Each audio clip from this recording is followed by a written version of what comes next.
Sarah Matthews clutched her worn leather purse tighter as she settled into seat 23C of the aging Boeing 737. The fact that she was even on this flight felt surreal, the $300 she'd borrowed from her elderly neighbor, Mrs. Rodriguez, burning a hole in her conscience. Back home in Cleveland, her 2-year-old daughter Emma was probably asking her grandmother, "Where's Mommy?" for the 100th time today. The thought made Sarah's heart ache, but she forced herself to remember why she was doing this. Everything was for Emma. The cabin lights flickered as the plane prepared for takeoff. Sarah watched other passengers storing their expensive carry-ons in the overhead compartments, trying not to feel out of place in her thrift store blazer and scuffed shoes. At 26, she hadn't imagined this would be her life, a single mother working 2 jobs, choosing between paying the electricity bill or buying new shoes for her growing toddler. Her ex-husband's child support checks had stopped coming 6 months ago, right around the time he'd posted photos of his Caribbean vacation with his new girlfriend on social media. The flight to Seattle was a desperate gamble. Her cousin Michael had called last week about a job opening at the tech company where he worked, an executive assistant position that paid nearly twice what she was making now at the diner and retail store combined. The interview was tomorrow morning, and she'd borrowed every penny she could to make it happen. Mrs. Rodriguez, despite living on a fixed income herself, had pressed the money into Sarah's hands with grandmotherly insistence. "Sometimes we need a little help to change our stars, mihija," she'd said, her weathered hands warm against Sarah's trembling ones. As the plane taxied down the runway, Sarah's mind drifted to the morning's goodbye. Emma had been cranky, not understanding why Mommy had to leave. "But I be good," she'd wailed, clinging to Sarah's legs. It had taken every ounce of strength to peel away from those tiny arms, to kiss the top of her daughter's head and promise she'd be back soon. Her mother had practically pushed her out the door, knowing Sarah might lose her nerve if the goodbye dragged on too long. "Can I get you anything to drink?" The flight attendant's voice snapped Sarah from her thoughts. She shook her head, managing a weak smile. The complimentary beverages would have to wait. She needed to save every dollar for the bus fare from the airport and a quick breakfast before the interview. She'd calculated everything down to the penny, knowing she couldn't afford a single unexpected expense. The cabin lights dimmed as the plane reached cruising altitude. Sarah watched the sunset paint the clouds in brilliant oranges and pinks, remembering how Emma would point at the sky during their evening walks, declaring every cloud looked like a different animal. The thought of her daughter's infectious giggle made her eyes well up. Just yesterday, Emma had sworn she saw a cloud shaped like their neighbor's cat, Mr. Whiskers, complete with his crooked tail. Sarah pulled out her phone, switching it to airplane mode before opening her gallery. She scrolled through photos of Emma. Her first steps, her second birthday party last month with the lopsided cake Sarah had baked herself, her first day at daycare. The daycare was another expense Sarah could barely afford, but she needed somewhere safe for Emma while she worked her shifts at the diner and the retail store. The owner, Miss Patricia, sometimes let Emma stay extra hours when Sarah picked up additional shifts, charging her less than the regular rate out of kindness. The gentle hum of the engines and the emotional exhaustion of the past few weeks began to take their toll. Sarah's eyelids grew heavy, and despite her anxiety about the interview, she drifted off to sleep. Her dreams were a confused mixture of interview questions and Emma's favorite bedtime story about the princess who worked in a coffee shop. A tale Sarah had invented to help her daughter understand why Mommy had to work so much. When she awoke with a start, the cabin was darker, and most passengers had their reading lights off. Sarah's neck was stiff from the awkward position, and as she shifted to get more comfortable, something slipped from her lap onto the floor. Confused, she reached down and picked up what appeared to be a folded piece of paper, a letter she definitely hadn't brought with her. Her hands trembled slightly as she unfolded it. The handwriting was neat but clearly rushed, written on airline stationery.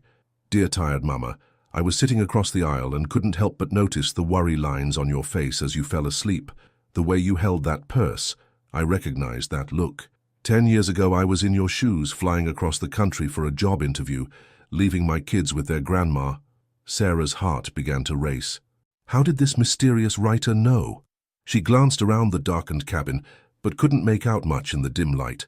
The seat across the aisle was now empty, though she vaguely remembered seeing someone there earlier, a woman in a blue blazer, perhaps.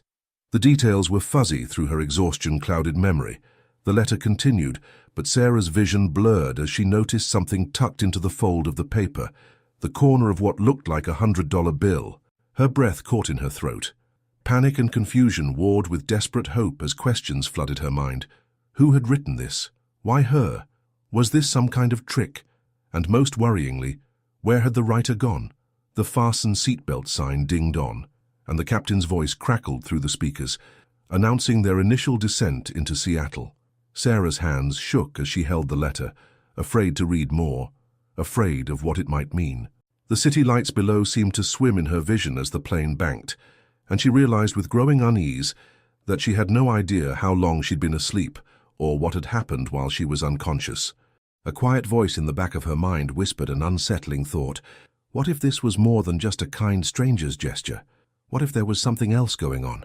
The empty seat across the aisle seemed to mock her with its silence, and the darkness of the cabin suddenly felt oppressive rather than peaceful. She thought of all the true crime podcasts she listened to during her late-night shifts at the diner, stories of elaborate scams and setups that began with seemingly innocent encounters. Sarah forced herself to take a deep breath, trying to calm her racing heart. She needed to read the rest of the letter, but fear kept her fingers frozen on the first paragraph. Through the window, Seattle's lights grew closer, each second bringing her nearer to whatever waited for her when this plane landed. She thought of Emma, safe at home with her mother, and wondered if she'd made a terrible mistake getting on this flight. The paper trembled in her hands as the plane descended through a patch of turbulence, and Sarah realized she had to make a decision. Read the rest of the letter now or wait until they landed.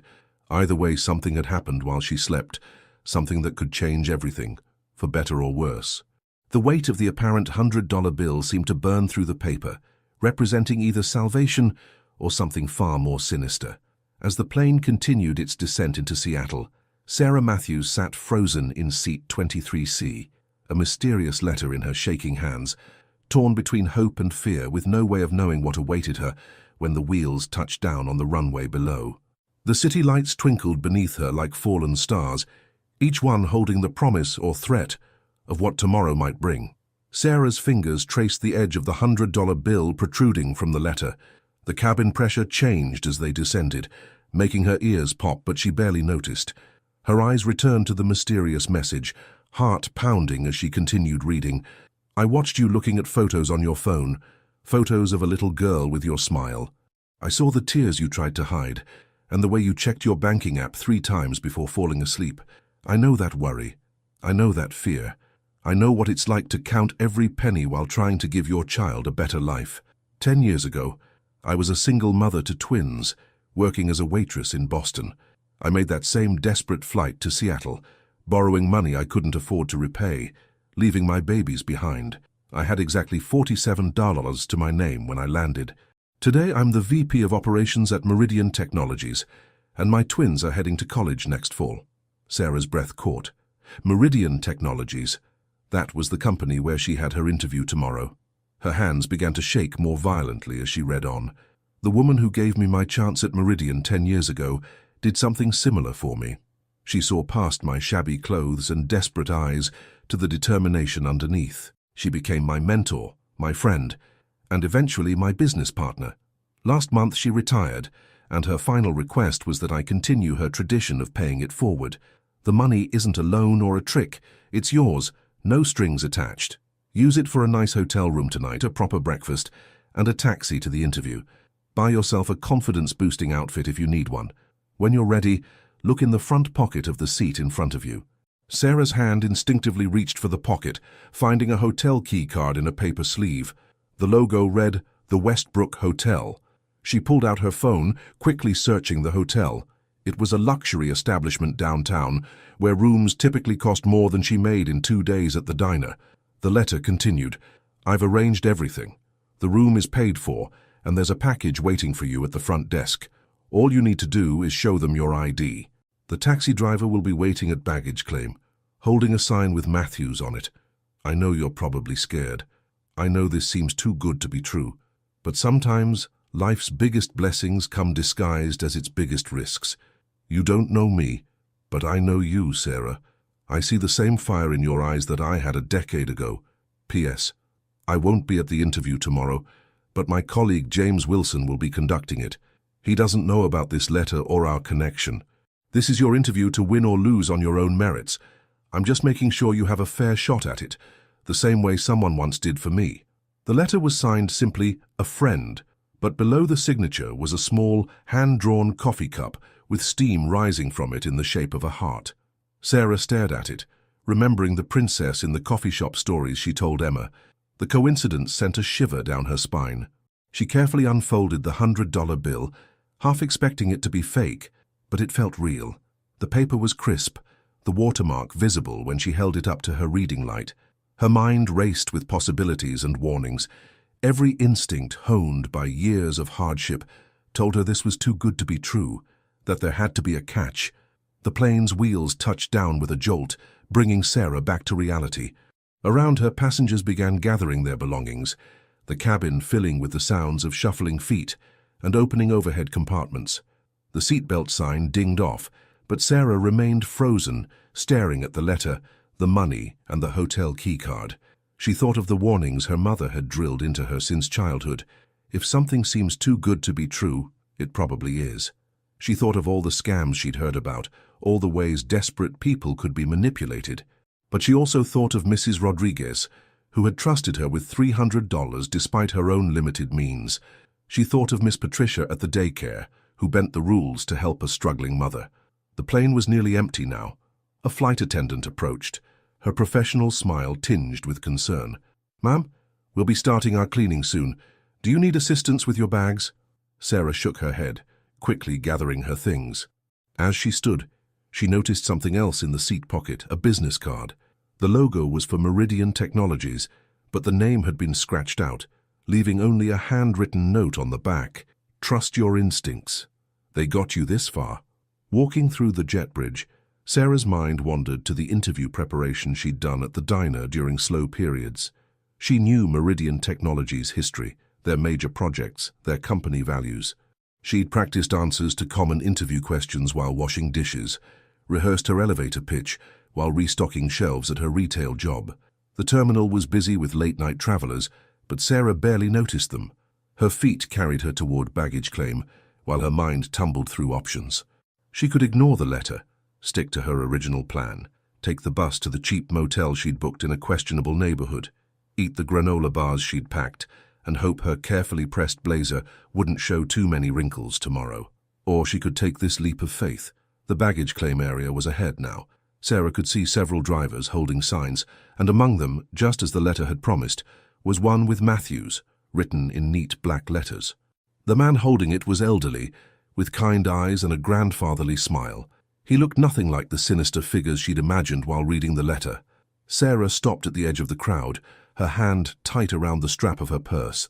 Inside was everything she owned of value, $127 in cash, her ID, her phone, and now this mysterious letter with its $100 bill. She thought of Emma, probably asleep by now, clutching her favorite stuffed elephant. She thought of all the times she'd had to say no to her daughter's simple requests, for an ice cream cone, for new crayons, for just one more bedtime story when she had to rush to her night shift. The driver was still waiting patiently, his sign held high. Beyond him lay two paths, one of cautious safety and one of terrifying possibility. Sarah Matthews stood at this crossroads, her heart pounding, knowing that her next decision could change everything, not just for her, but for the sleeping toddler who counted on her for everything. Her foot took one step forward, then another, her decision crystallizing with each step.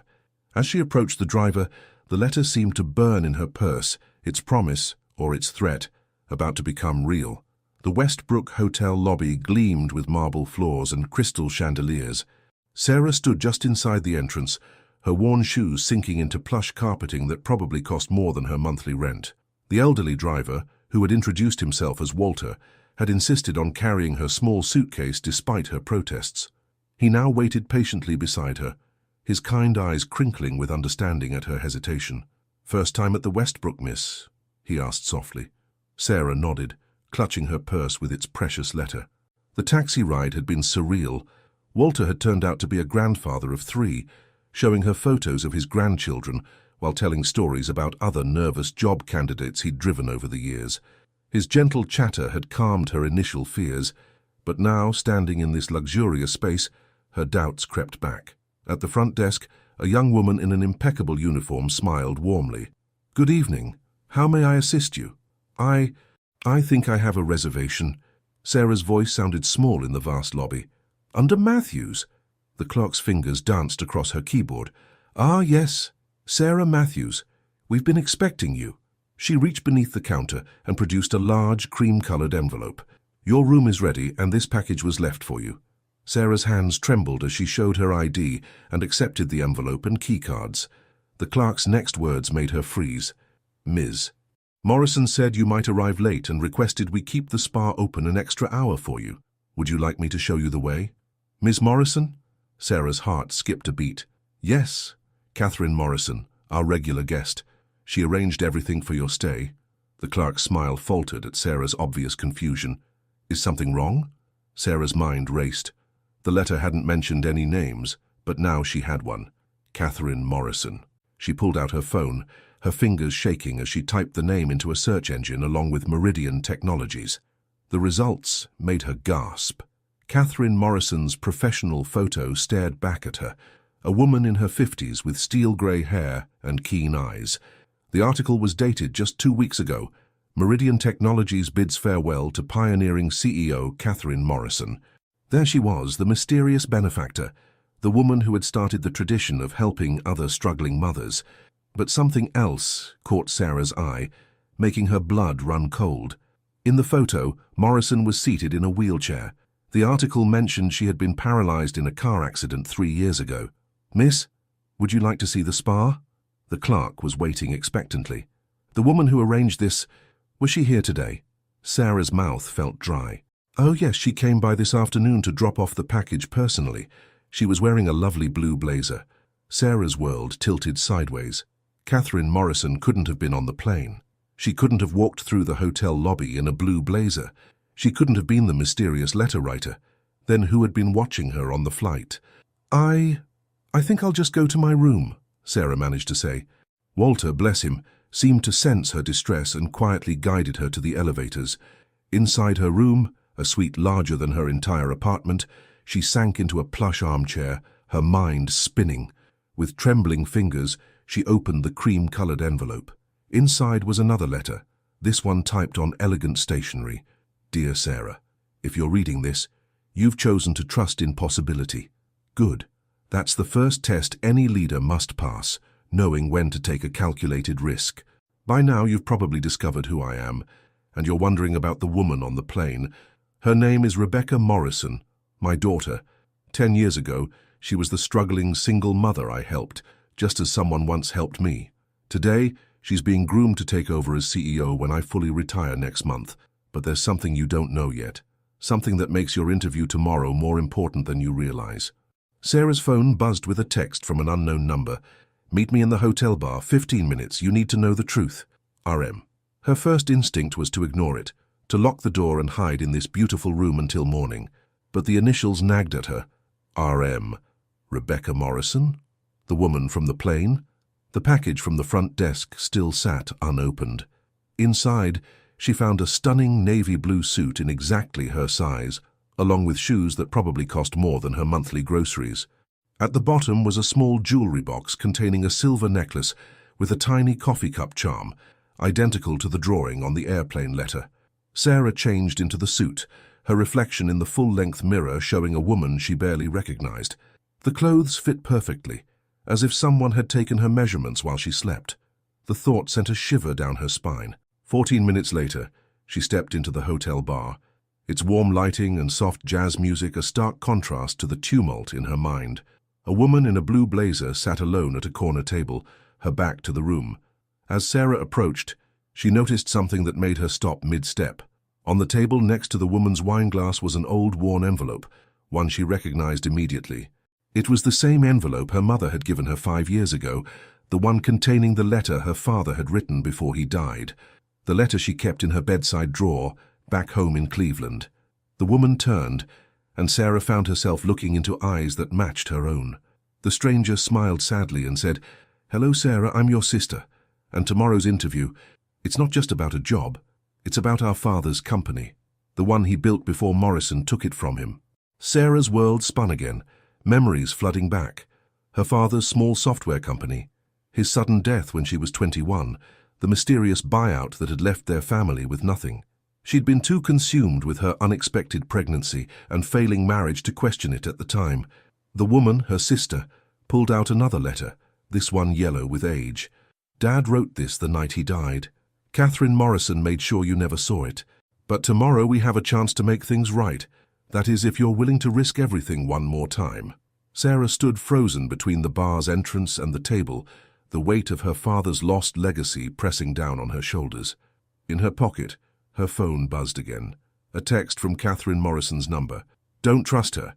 Come to my office first. There's more to this story than either of you know. Sarah's heart pounded as she stood in the elegant hotel bar, caught between the woman claiming to be her sister and Catherine Morrison's urgent text. The silver coffee cup charm around her neck seemed to grow heavier with each passing second. In her mind, Emma's face flashed. Her daughter deserved to know the truth about her grandfather, about their family's legacy. I need to see both letters, Sarah said firmly, surprising herself with her steady voice. The one Dad wrote to you, and the one Catherine Morrison wants to show me. The woman, who had introduced herself as Rachel, nodded slowly. I'll come with you to Morrison's office. It's time all the secrets came out. The night air was crisp as they rode in Rachel's car through Seattle's glittering streets. Rachel explained how she'd been adopted as a baby, only discovering their connection when their father's final letter arrived after his death. She'd spent years tracing the company's history, working her way up through various tech firms, finally landing at Meridian, all to understand what had really happened. Catherine Morrison's office occupied the top floor of a sleek downtown building. The security guard, clearly expecting them, led them to a private elevator. Sarah's hands were sweating, but her mind was clear. Whatever the truth was, she would face it head-on, for Emma, for her father, and for herself. The elevator opened directly into a warmly lit office, where Catherine Morrison sat behind a massive desk, her wheelchair positioned to face the floor-to-ceiling windows. She was exactly as her photos showed, elegant, stern, but with kind eyes that reminded Sarah of Mrs. Rodriguez. I wondered which of you would arrive first, Catherine said, her voice rich and warm. Please sit.